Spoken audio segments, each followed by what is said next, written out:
I was so impressed that at this Ubud Writers Festival there is such an attempt to allow people who do not speak English to have a voice. And so on every panel that I participated in, there were people who didn't speak English, and there was proper interpretation and a space for them.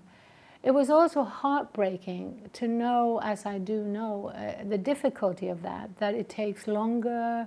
It's so hard to bridge that gap between different languages and the English-speaking dominant world. But I think at this festival, the attempts were as good as you can possibly have. Did you find something new in, let's say, Butet? Was there anything that she said that has, perhaps given you new ideas for writing? Or well, I found that the chorus of voices I heard, and a wonderful woman on my panel, Butet, reinforced my convictions. She has had a deep experience of cultures that are even further removed from the centers of power, remote cultures in the rainforest. And I think her understanding of the role of education was very sophisticated. She realized that where people are still quite remote and where their economy and their ways of doing things are not threatened, Western-style schooling is not helpful. But on the fringes, where people are being inundated by influences and by forces that threaten their livelihoods, it's very important that they learn to understand that system from outside and that they learn to cope with that system. But from my experience, this is another issue that I've been dealing with for many years, is that there is a belief that education is a force for good around the world.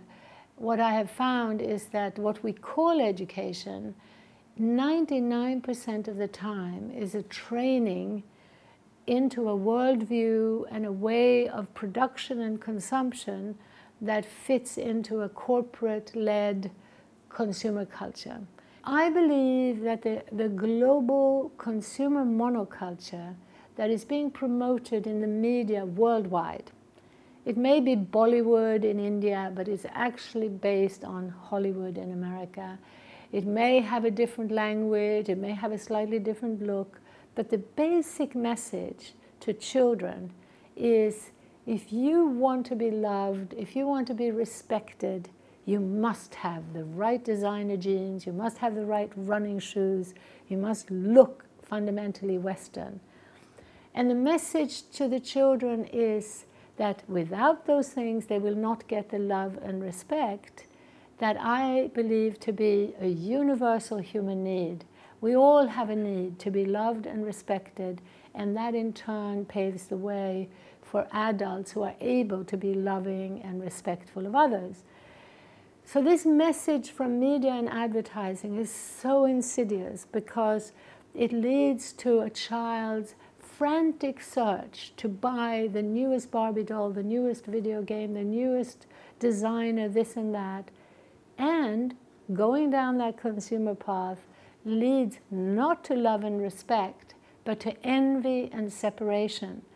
And so this is where we have a very evil system, not led by evil people, but by blind people, that is fueling insecurity, envy, competition, and separation. And that is all the time also promoting a view that we are by nature greedy and aggressive. So it's becoming a self-fulfilling prophecy.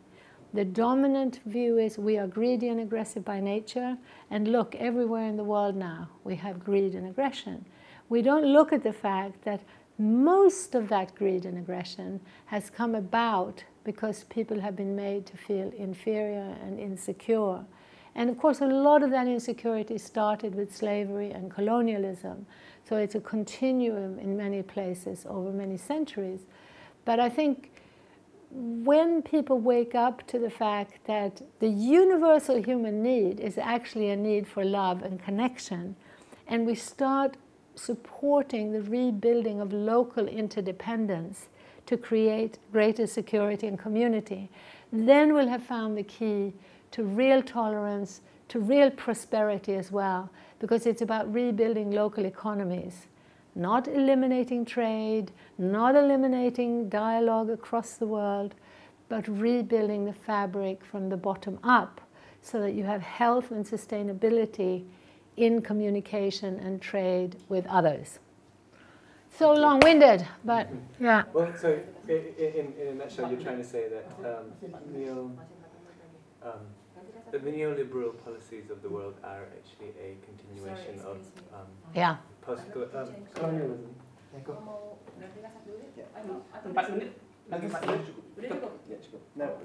Cukup kok segini.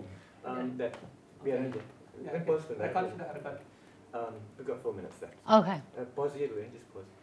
So you're trying to say that? Yeah. Now, I think it's very clear today that the neoliberal, deregulated global economic direction is one that's rooted in slavery and colonialism. It's a continuum. And from the very beginning, what it did was to destroy local economies and local cultures, pushing people into giant monocultures to become slaves. That was the basic foundation of an economy based in ever more trade across the world. It would happen by force. No sane community would ever decide to just produce cotton to send across the world. Every community would realize that you first have to provide for your own basic needs, then you trade. You don't trade water and milk and live animals across the world. So rebuilding the local food economy is a very important recipe for restoring health and sustainability to the land and to our communities.